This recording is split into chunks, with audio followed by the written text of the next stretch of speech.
Hey everyone, and welcome back to my channel, Powerful Perspectives. Merry Christmas, almost, as we enter the holiday season. I wanted to share with you some thoughts on one of the popular Christmas songs that we kind of hear around this time of year. And I am going to be looking down. I've written some notes here for myself because there are some kind of important things that I want to make sure that I mention and talk about, because I've been thinking about this kind of a lot. And so yeah, I wrote down some of my thoughts, and I might be reading some of those off just because I want to express it the way that I felt it as I was pondering it. And that's easier a little bit when I have it written down. So anyway, the song that I wanted to discuss today is You're a Mean One, Mr. Grinch.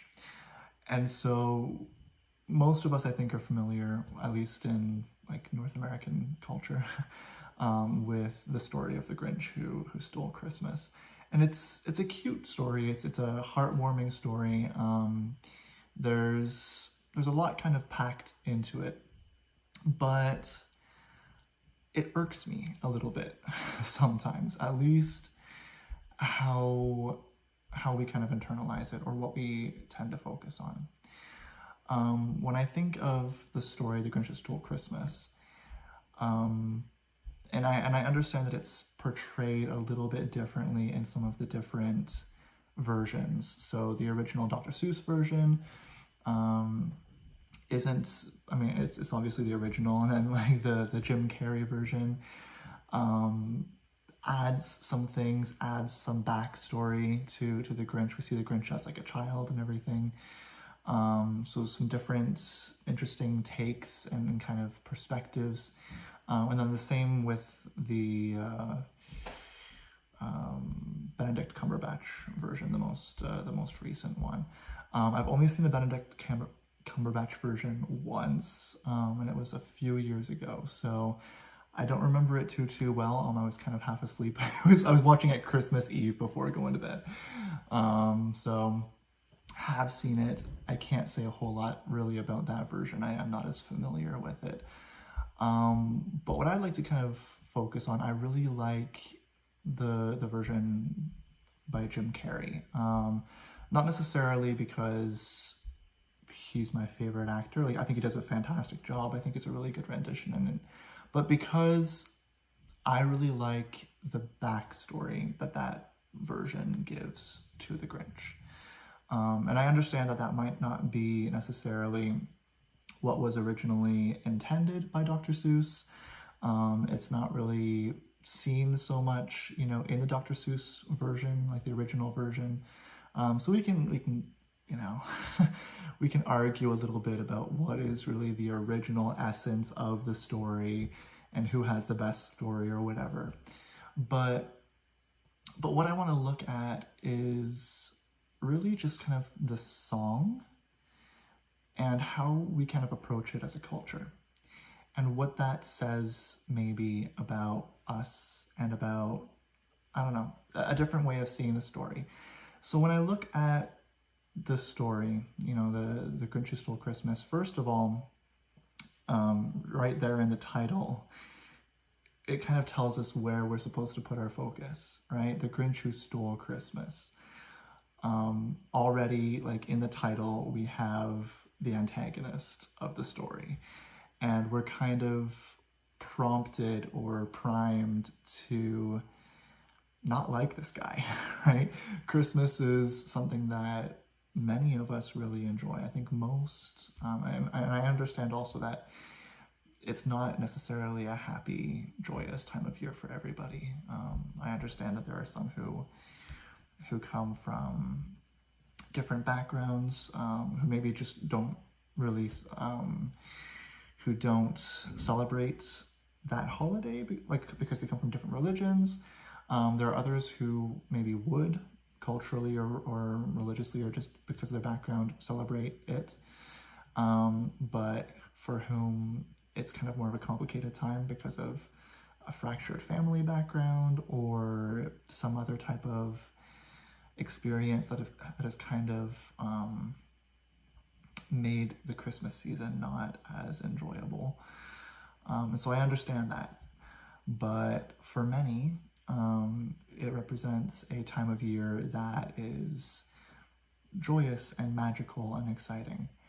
And so to have that stolen or taken away, obviously that's supposed to be a very negative thing. But we look at kind of the story, and we look at, you know, the Grinch himself as a character. And I don't think the story itself is just intended, at least, again, I'm basing my ideas more off of like the second version, of the Jim Carrey version. That I don't think it only gives a story about the hate of Christmas. I don't know necessarily that the hate of Christmas is really the point. It's what we tend to focus on. It's what we tend, like, it's where we tend to put the emphasis.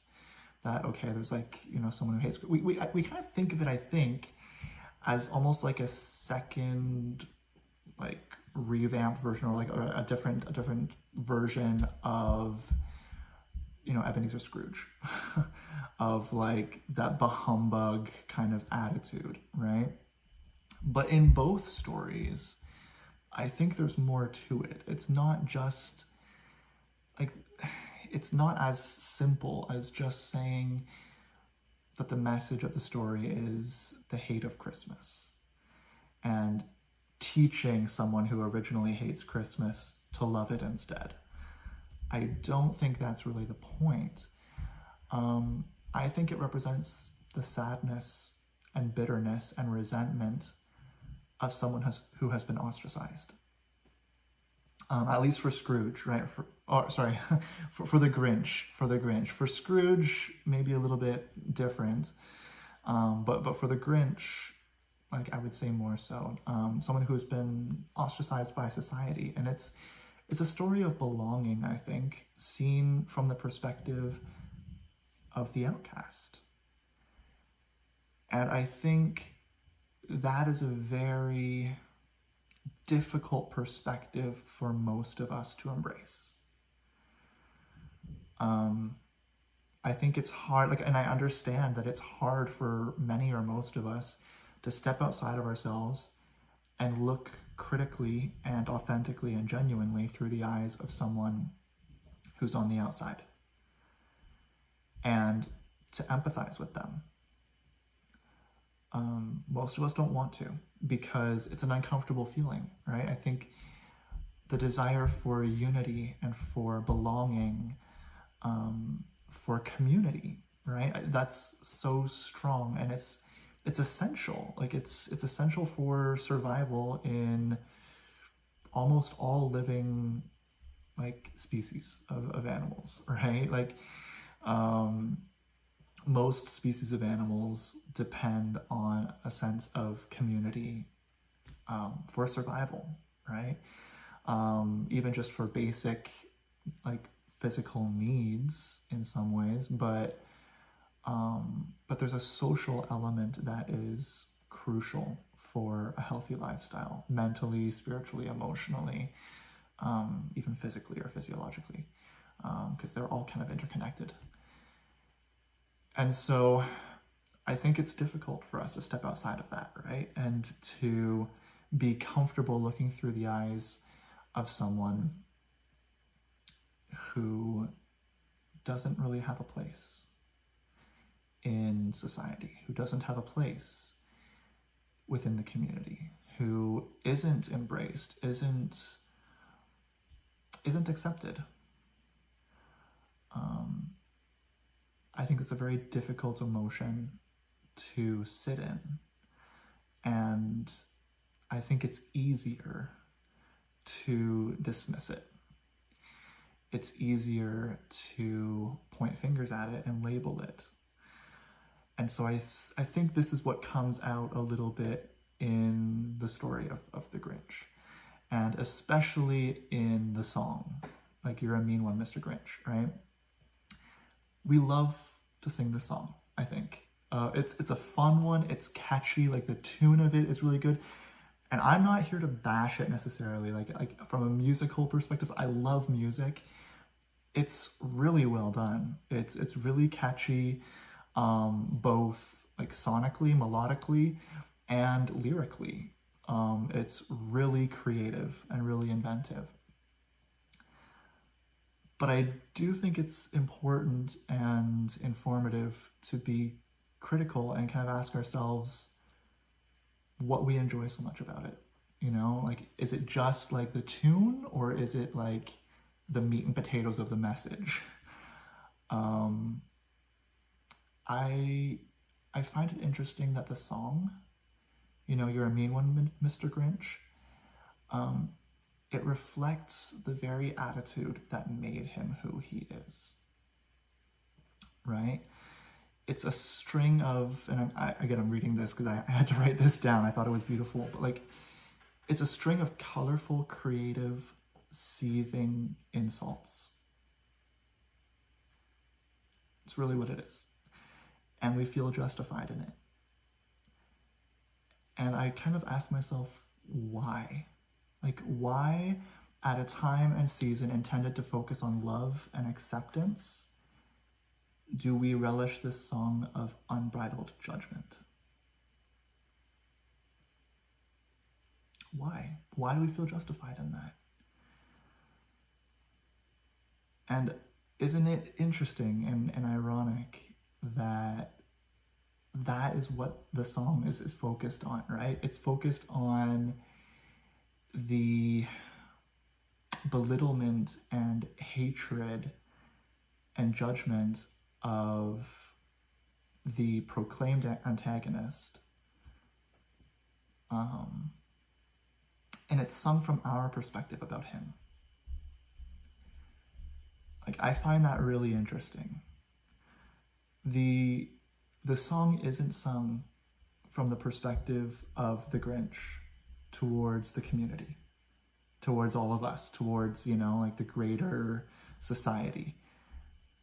It's not his hateful, judgmental, critical, cynical comments and attitudes and opinions about us or about Christmas.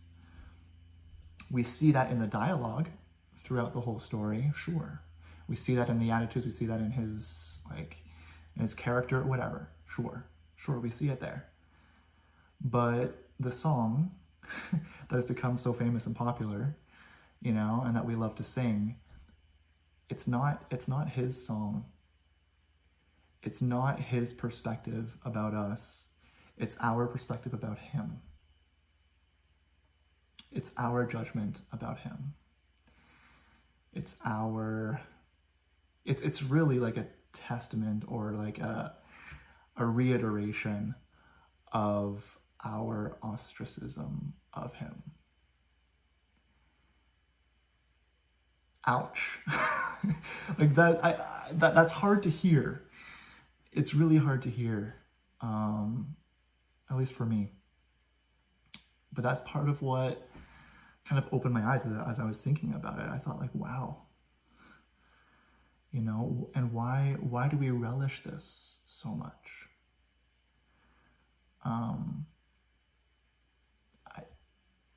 I think it points at something greater. Like, this song isn't the only example of this. Like, we have plenty of songs that depict like unbridled anger, revenge. We have, and again, like, a lot of these songs, like, super catchy, and I love them. Like, I love these songs. Some of them, many of them, not all of them, but like I love the song "Loathing," for example, from Wicked, the musical Wicked. All about hatred and loathing, right? It's right there in the title, loathing. We have songs like "A B C D E F U" by Gail, right? Or "Before He Cheats" by Carrie Underwood, or "We Are Never Getting Back Together" by Taylor Swift, or "So What" by Pink, or "Forget You" by CeeLo Green, and the list could go on, right? But there's no shortage of songs out there about hatred, anger, resentment, And some of it's betrayal, right? Like a lot of that anger like is based in a sense of betrayal. But they're really passionately angry songs. Some more than others, or in different ways, right? Like they have different flavors, different colors. But there's a similar strand kind of throughout these. And we really enjoy singing them, I think. Like I've been to different dances, right? Like social dances where some of these songs have come on and we've just been there like just jumping up and down and like singing and screaming at the top of our lungs, like how angry we are. Or like these songs about, you know, like retaliation or revenge or whatever. And we enjoy it.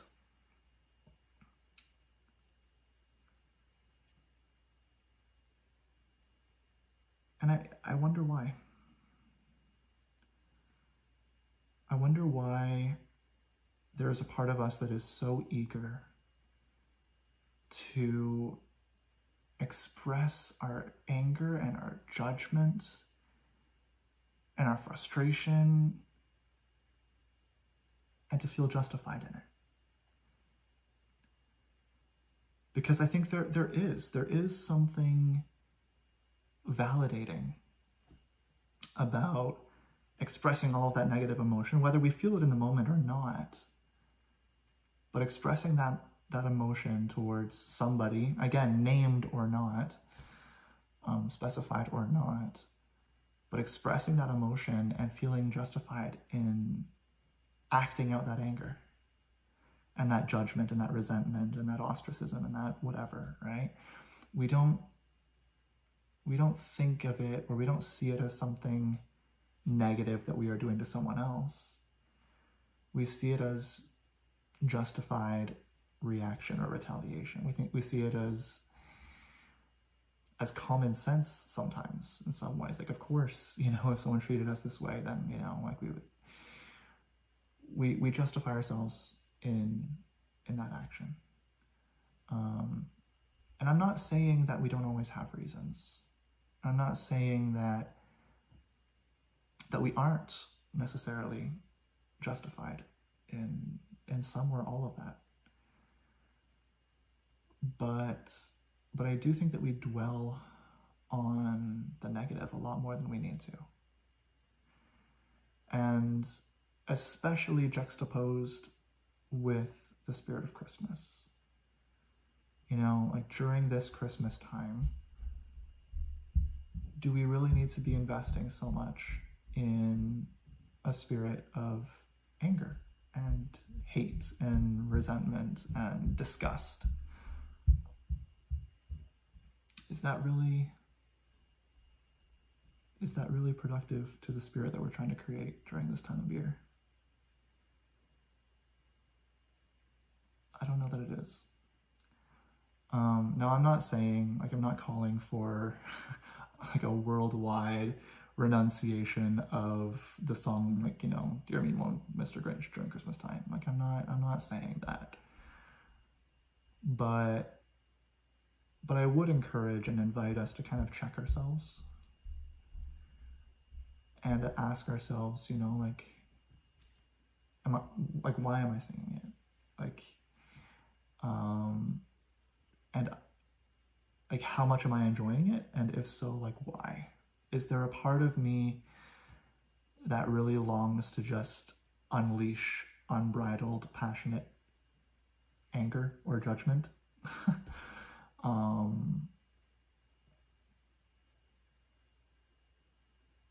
Criticism?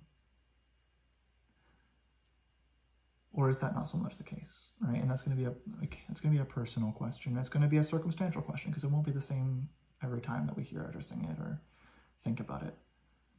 But just reflecting and thinking about that critically, I think, is important. Yeah, I find it interesting how there's no song depicting the commemorating or depicting or commemorating the healing of the Grinch's heart. So, you know, like when the Grinch's heart like grows, you know, is it 3 times its own size or whatever, and he kind of, like, his heart melts and he embraces the joy of Christmas and everything. There's not really a song that like depicts that. I mean, yeah, we have Yahoo Doris, but that's it's more like just the community's song talking about the joy of Christmas, right? It's not really focused on the Grinch. He gets kind of pulled into it eventually, and he gets accepted or whatever, but like it's not really his song. But we don't really sing about how he is finally like embraced by the community and by those who first ostracized him. Like, instead we sing about how loathsome and despicable he is, you know, and I think that's easy to do. It's easy to see people or things that are different and to point fingers and to kind of loathe and ostracize and judge them. And I think, honestly, in my opinion, the lesson from the story of the Grinch Who Stole Christmas, the lesson isn't the Grinch's lesson to learn. I don't think the Grinch is necessarily in the wrong. Now, does he act out things that he shouldn't? Like, does he, like, do I condone his choices and his treatment of other people? No.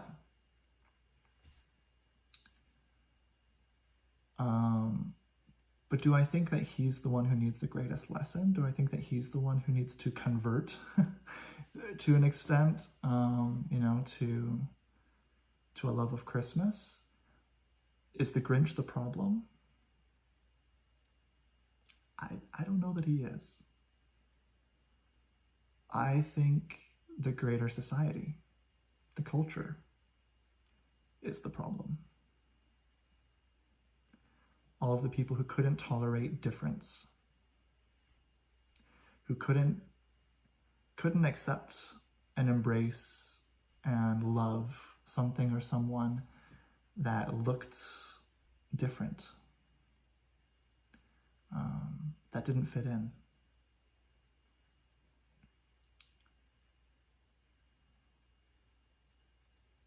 Yeah. Again, like I love how this is depicted in the Jim Carrey version, where you have like the young Grinch who brings his like he makes like a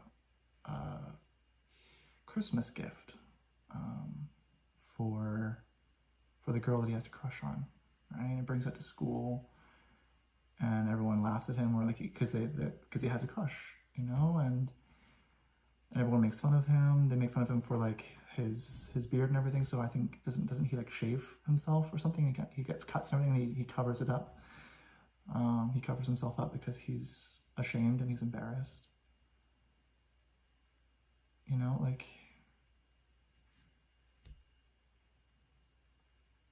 how wouldn't you expect someone who has been treated and judged and bullied and laughed at like that to harbor bitterness towards the people who did, right?